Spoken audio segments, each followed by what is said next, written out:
Tudo pronto, então. Salve, salve, galera. E aí, como é que vocês estão? Tudo bem com vocês? Bom dia, boa tarde, boa noite, boa madrugada para todos, para as guerreiras, para os guerreiros que estão aí estudando com afinco, né? Então, mais uma aula de direito penal, especificamente para o concurso da PM. Estamos juntos, vamos seguir, mas antes de continuar, como eu sempre digo, né? Aqui quem fala é o Jardel, professor, mentor e pesquisador em direito. Show, gente! Daremos continuidade aí ao nosso vídeo, às nossas aulas de Lei das Organizações Criminosas, tá? Então a gente tinha parado, deixa eu espelhar para vocês. A gente tinha parado aí nas outras hipóteses em que seria possível, em que é possível a aplicação da Lei 12.850, né? Então, no vídeo anterior, vou deixar no card aqui, no vídeo anterior a gente parou justamente aqui, tá? Seguindo, vocês viram comigo também no vídeo anterior e o parágrafo primeiro ele define o que é a organização criminosa, mas ele já não traz, ele por enquanto não traz o tipo penal, né? E onde é que está o tipo propriamente dito da organização criminosa? Ele está aqui no artigo 2º. Então, quando uma pessoa ela integra uma organização criminosa, ela comete esse tipo aqui, ó, o artigo 2º. Então, se a pessoa ela faz parte de uma organização criminosa, ela promove, ela constitui, ela financia ou ela entrega. Então, perceba que são 4 verbos aí, ó. Promover, constituir, financiar ou integrar. Mas não só isso, galera. Ele faz esses 4 tipos pessoalmente ou por interposta pessoa. Então, promover, constituir, financiar ou integrar, pessoalmente ou por interposta pessoa, organização criminosa. E aí a pessoa cometendo esse crime, ela tem uma pena, ela será penalizada aí com reclusão de 3 a 8 anos e multa, sem prejuízo das penas correspondentes às demais infrações penais praticadas. O que é importante da gente levar para a prova com relação à classificação desse tipo penal, tá? O importante, eu acredito que é importante, a princípio, esses 4 tópicos aqui, tá? Gente, primeiro, é um crime comum, tá? Então, qualquer pessoa pode ser o sujeito ativo, então qualquer pessoa pode praticar esse crime aí, da organização criminosa. É um crime plurissubjetivo, vocês viram comigo na outra aula o que é crime plurissubjetivo. Vou recapitular aqui. O crime plurissubjetivo, a lei pede que o crime seja cometido por um grupinho de pessoas. No caso da organização criminosa, são 4 ou mais pessoas. Então, é como se fosse o clubinho da Lulu, ou enfim, o clubinho do Joãozinho. 4 ou mais pessoas para que se configure o crime de organização criminosa. Lembra, se tiver menos que 4 pessoas, não se configurará a organização criminosa. Pode configurar qualquer outro crime que a gente viu na tabela da outra aula, menos organização criminosa. Beleza? Qual é o elemento subjetivo, professor? Me diz aí. É o dolo, gente. E não se admite aí a responsabilização culposa, tá? Então, dolo, elemento subjetivo aí. E aqui, nesse 4º ponto, para tudo que você está fazendo e preste atenção em mim. Com relação à consumação desse crime aqui, galera, esse crime é classificado no direito penal como um crime de delito formal, tá? Professor, o que é crime de delito formal? Não se exige o efetivo cometimento dos delitos almejados. Então, como é que isso acontece na prática? Imagine que João e mais 3 pessoas eles se organizam para formar uma organização criminosa aí para praticar crimes de roubo. Só o fato de eles se organizarem como uma associação já configurou o crime, independentemente do cometimento dos outros crimes que eles queriam, tá? Então, prestem atenção. A consumação do crime, ele é um delito formal, ou seja, só por você se juntar, pelas pessoas se juntarem numa organização estruturada e com divisão, já se configura o crime, não se importando, não se exigindo aí o efetivo cometimento dos outros crimes que eles queriam, tá? Então, lembra, se 4 ou mais pessoas se organizaram para cometer os crimes de roubo, só o fato deles se organizarem já cometeram um crime de organização, tá? Então, cuidado com isso aqui para você não cair em pegadinha. Isso aqui é ponto de atenção por uma possível pegadinha aí da tua banca, tá? Se liguem aí na consumação do crime. E a gente tem no parágrafo 1º do artigo 2º, tá? Uma modalidade equiparada. Então, é que o artigo 2º, parágrafo 1º diz: nas mesmas penas incorre quem impede ou de qualquer forma embaraça a investigação de infração penal que envolva a organização criminosa, se o fato não constitui crime mais grave. Qual é o ponto de atenção que você vai levar para a tua prova aqui, meu aluno e minha aluna? Essa conduta aqui é uma conduta equiparada, tá? Então, o que é a pessoa cometendo, a pessoa fazendo, na verdade, o que diz a conduta, ela vai responder pela mesma pena da associação criminosa, lá do artigo 2º, que foi a pena de 3 a 8 anos de reclusão, salvo engano. Então, é uma modalidade equiparada. Por que eu estou dizendo isso para vocês? Para vocês não caírem em pegadinha com relação às agravantes e com relação às causas de aumento de pena que estão na lei 12.850, tá? Então, a gente vai ver no próximo slide as causas de aumento, mas cuidado. Então, nesse caso aqui, a pessoa também comete o crime de associação, aliás, organização criminosa, quando ele impede ou de qualquer forma aí embaraça a investigação, ou seja, quando a pessoa tem um objetivo aí de evitar que se investigue uma organização criminosa, ela também comete o crime da organização criminosa, tá? E aí a gente sai da modalidade equiparada para as causas de aumento de pena, tá? Gente, muito cobrado também aí pelas bancas, tá? Essas causas de aumento de pena. O primeiro ponto de atenção que vocês precisam ter a título de direito penal no geral, tá? Causa de aumento de pena são hipóteses em que o próprio legislador traz numericamente quanto é que a pena vai aumentar. Então, ela traz parâmetros. Vocês estão vendo aí no parágrafo 4º que os parâmetros são de 1/6 a 2/3, tá? Por que eu estou dizendo isso? Porque nas agravantes eu não tenho esses parâmetros. Então, o legislador vai deixar claro assim, ó, a pena será agravada quando isso acontecer, tá? Cuidado, porque a banca ela pode perguntar a você se uma determinada hipótese é agravante ou causa de aumento de pena, e aí você precisa diferenciar uma para outra. Professor, então quais são as causas de aumento de pena? A gente tem 5 na lei aí, tá? Essas 5 do parágrafo 4º, elas são as mais legais. Inciso 1.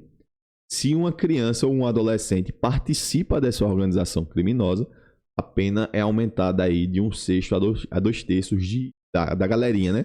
Do clubinho. Então, a galera que participa, a pena é aumentada aí 1/6 a 2/3.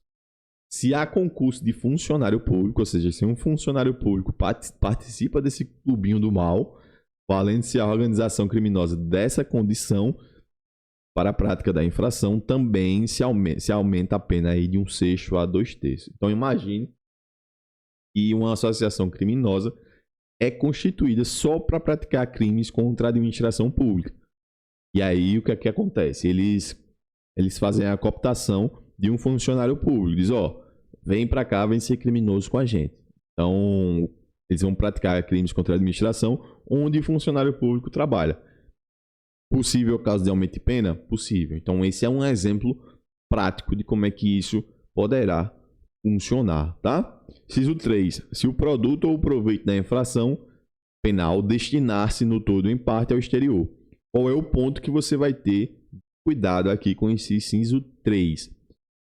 Que o produto ou o proveito, se ele se destinar no todo ou em parte, tá? As bancas podem colocar somente no todo ou somente em parte. Cuidado, cuidado. Não. do todo ou em parte nessas duas hipóteses, tá? Inciso 4. Se a organização criminosa mantém conexão com outras organizações criminosas independentes. Ou inciso 5. Se as circunstâncias do fato evidenciarem a transnacionalidade da organização. A gente viu essas 5, só que eu tenho alguns outros pontos importantes que está na própria lei em relação à causa de aumento de pena do funcionário público, tá? Por quê? Porque a gente tem que ficar de olho nos parágrafos 5º e 6º. Olha o que é que diz o parágrafo 5º. Se houver indícios suficientes de que o funcionário público ele integra a organização, pode o juiz determinar seu afastamento cautelar. Então, o parágrafo 5º deixa claro o seguinte. Se um funcionário público ele integra uma organização criminosa, a gente pode afastar ele cautelarmente do emprego que ele está exercendo, tá? Só que aqui tem um detalhe que pode ser objeto na hora da prova e vai pegar os outros alunos de outros lugares aí, menos de vocês. E qual é o ponto crucial aqui? Que ele pode ter esse afastamento cautelar e mesmo assim ele continuará recebendo a sua remuneração. Ou seja, mesmo assim ele continuará recebendo o salário dele normalmente. Professor, loucura isso aí. É real? É real. É o que a própria legislação está dizendo, tá? Então a própria lei, ela está falando isso, está deixando isso claro, tá? Então, cuidado, gente, com isso aqui. Por quê? Porque a nossa tendência é imaginar que o cara vai ser afastado e não vai receber nada.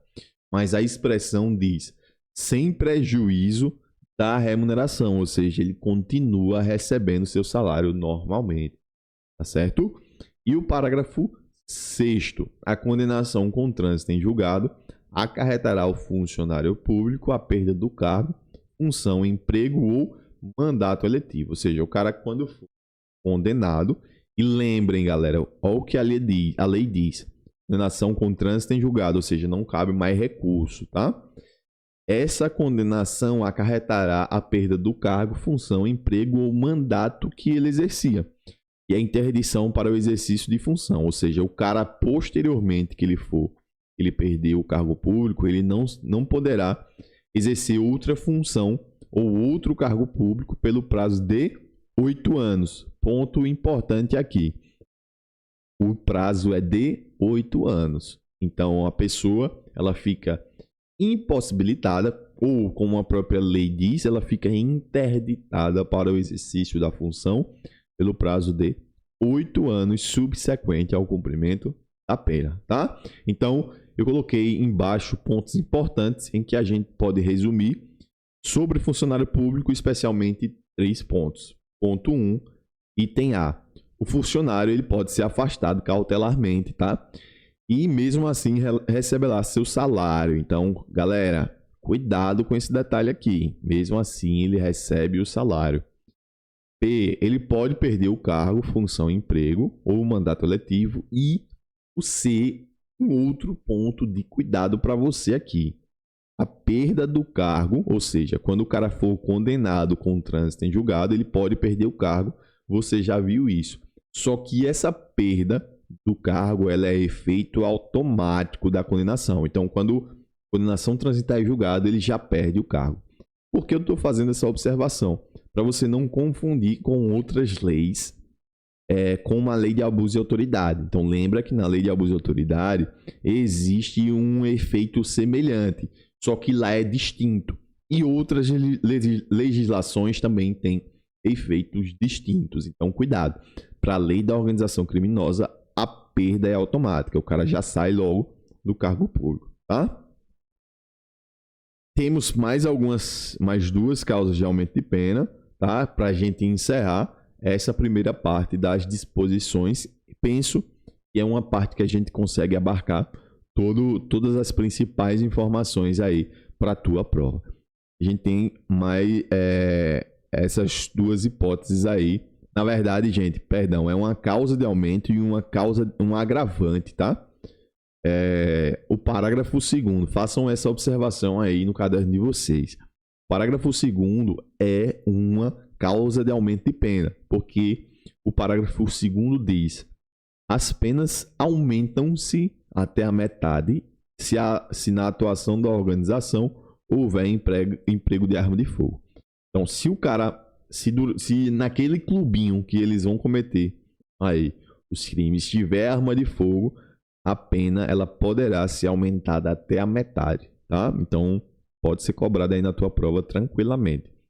Já o parágrafo 3º, a gente tem um agravante. Faz uma observação aí no teu caderno também.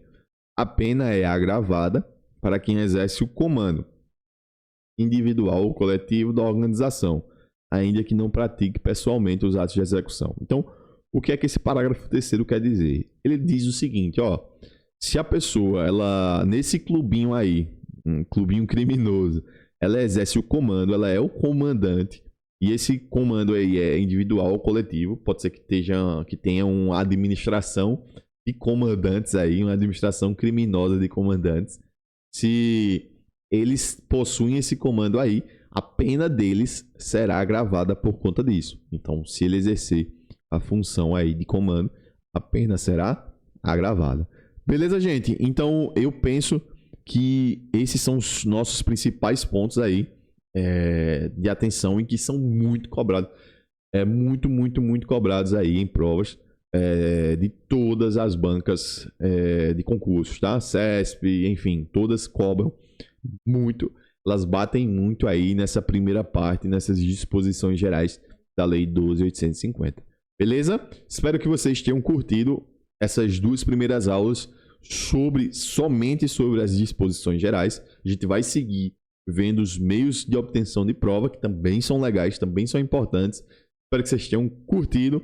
Se vocês gostaram aí, deixem o curtir, compartilhem e se inscrevam no canal. E o mais importante, eu falei antes, mas o mais importante é compartilhar, para que a gente consiga aí alcançar e ajudar outras pessoas. Alguma dúvida, elogio, sugestão, enfim, comentários, tá? Ou então me manda um direct lá no @jardel_rferreira. Beleza? Tamo junto sempre, bons estudos e até mais. Valeu, gente!